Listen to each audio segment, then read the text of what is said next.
My actions and decisions that night are what escalated the situation, and Christian deserved better. Today saw a moment that Christian Glass's parents may have never seen had it not been for body cameras. The former deputy who shot and killed their son today was sentenced to 3 years in prison. Thanks for joining us for 4 o'clock at 9 News. I'm Tom Green. I'm Kim Christensen. Andrew Buan apologized for the 2022 shooting, saying his actions escalated the situation that began with a call for help from Christian. Glass's parents say it's the first time in 3 years that they've heard any sort of remorse. 9 News reporter Steve Steger has covered this story from the beginning. He was in the courtroom, an emotional courtroom, this morning. I had so many memories now, all infused with pain. It's only recently that I can even look at a photo of him. I love him. I miss him. From a courtroom lectern Monday morning, Christian Glass's family finally had the chance to speak directly to the man who killed him. So when you started being aggressive and you started swearing at him, all you did was increase the terror and how frightened he was. But you were a bully, because even though you saw he was terrified, you just kept going and going and going. Deputy Andrew Buan was convicted of criminally negligent homicide for the night Glass called 911 for help and instead was met with a deputy who broke his window, pelted him with beanbag rounds, tased him, then shot him 5 times in the chest.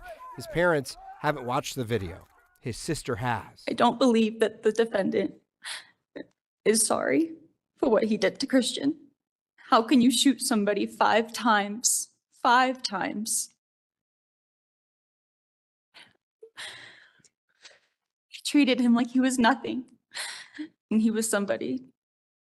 He mattered to all of us. But from that same lectern, Buan stood shackled in an orange jumpsuit and through tears said he was sorry. There's a million things I should have done better that night.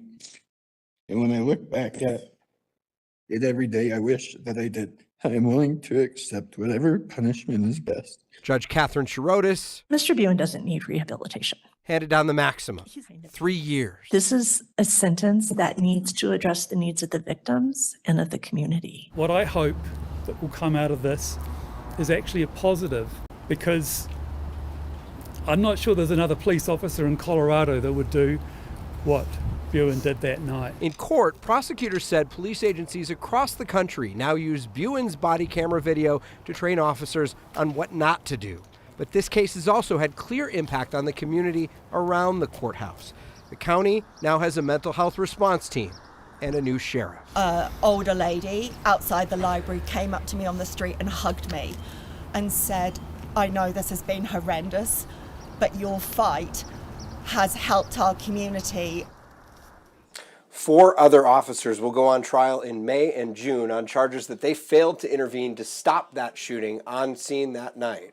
If convicted of that misdemeanor associated, they'd have to surrender their credentials to work as police officers in the state of Colorado. In the newsroom, Steve Steger, 9 News. Steve, we've watched this trial play out. We've watched the incident, the video, all these things, and you keep, I think you're always left with the Glass family. Yeah. And all they've had to go through now with 2 trials here. And you wouldn't guess from what we've seen from them over the last 2.5 years that we've known them. They're a very private family. It's uncomfortable for them to make these types of public statements. They've said that multiple times. Each interview is hard. Each news conference is hard. They say they did this to kind of prove that their son didn't have anything to do with this, that their son was an innocent victim of all of this. And they feel that through this process and with the conviction that they got, that they cleared his name.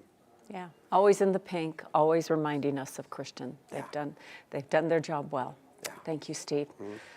Today, the murder trial started for a man accused of throwing rocks at moving cars, killing a woman in Jefferson County. Joseph Koenig faces 19 counts, including first-degree murder for the death of 20-year-old Alexa Bartell. The 2 other people who were charged, along with Koenig, took plea deals, and they have agreed to testify against him. The trial is expected to take 2 weeks. 9 News Investigates' Kevin Buan was in the courtroom today. He's going to join us live with more on the opening statements and the first witnesses called tonight at 5 o'clock. Today, we really got a dose of everything Colorado-style weather. It started with snowflakes in some areas, rain in other parts. We started We saw some snow out by the airport, and it definitely was snowing in the foothills, places like downtown Golden. A little bit of snow all over the trees. By lunchtime, the skies cleared up. By 12:30, blue skies and sunshine. So, Kathy, that was kind of what we expected, but it's just one of those reminders of April in Colorado is kind of fun. I know. So many of us want to plant flowers and want to get things going in that regard, but we're still at a point in the season when we could see accumulating snow and a freeze. So hold off on that if you can. This is springtime in Colorado.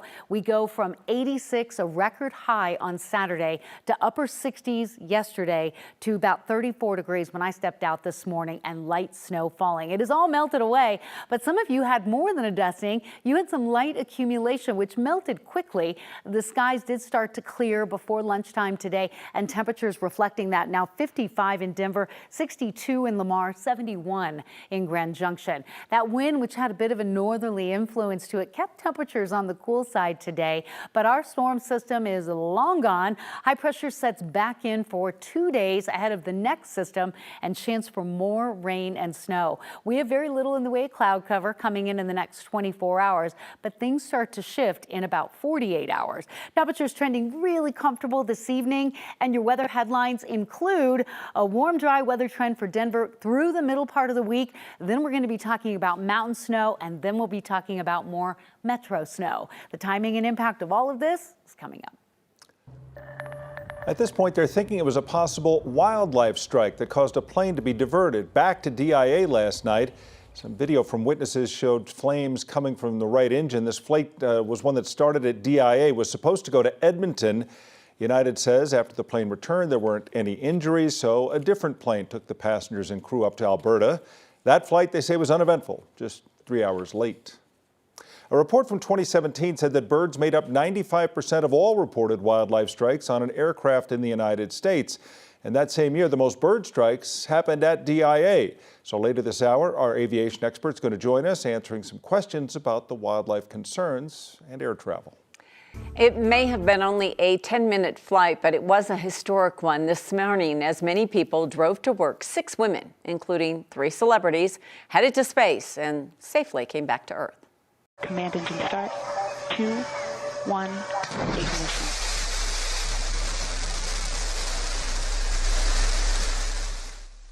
Blue Origin's all-female crew, including singer Katy Perry, Gayle King, Jeff Bezos' wife, Lauren Sanchez, blasted off from West Texas to the edges of space. They got to experience weightlessness for a short time while 62 miles above Earth. And then a few minutes later, they were safely landing back on Earth. Katy Perry carried a small daisy with her in honor of her daughter, Daisy, but also a symbol for them all confronting their fears. They go through cement, they go through cracks, they go through walls. They are resilient. It was cool. They realized how, I think, the sense of what astronauts have been doing for decades. Yeah, I think so many people are excited about that opportunity, so I'm sure it was pretty cool. I know. I'd kiss the ground too. Don't think I'd go anyway. Hey, this weekend, the Colorado Eagles were the talk of the town, with Avalanche captain Gabe Landeskog returning to the ice, playing in games up in Loveland, back-to-back games Friday and Saturday night, and he even scored his first goal in 3 years on Saturday. The Eagles have 3 games this week to play, but they're in an arena near LA against Ontario. Then they have 2 in Tucson, so Landeskog may not travel with the team. Well, the Avs and Nuggets now turn their attention to the playoffs. The Nuggets will start on Saturday. Today, we heard from the team president, Josh Kroenke. First time he's been talking out loud about the firings of head coach Michael Malone and GM Calvin Booth. So 9 News Nuggets reporter Chris Tavares joins us now. So I listened a little bit. He apologized. Yeah, which I think caught everybody off guard. He said that neither Booth nor Malone deserved this, which I think is an admission on his part of the way he failed as an owner in managing the two of them, because that relationship was clearly really strained, and also acknowledging all that they'd done for the Nuggets as a franchise, leading them to their only championship. But for the first time since he made a franchise-altering move, we did finally get to hear from Josh Kroenke about what went into the decision to fire Michael Malone and Calvin Booth, 2 of the leaders that helped bring Denver a championship just 2 seasons ago, as we were saying. Well, the move caught the whole basketball world off guard. To hear Kroenke tell it, It'd been a long time coming. After last Sunday's home loss to the Pacers, which was 4 straight for Denver, he realized he needed to make a change that he'd almost made twice already during the season. There were 2 moments in time that I identified where I hesitated, and it was either out of personal feelings or belief for the group. One was last fall. Things were not headed in a direction or up to my standards as an organization. And then, we went on a little run before the All-Star break. That's been reported. I saw out there that I was contemplating something around then. That is true. What would be crazier? Me doing what I did last week or doing it on an 8-game win streak. I failed both Cal and Mo as a leader because I let certain things slip to a place that they never should have been, and I needed to be better for the group.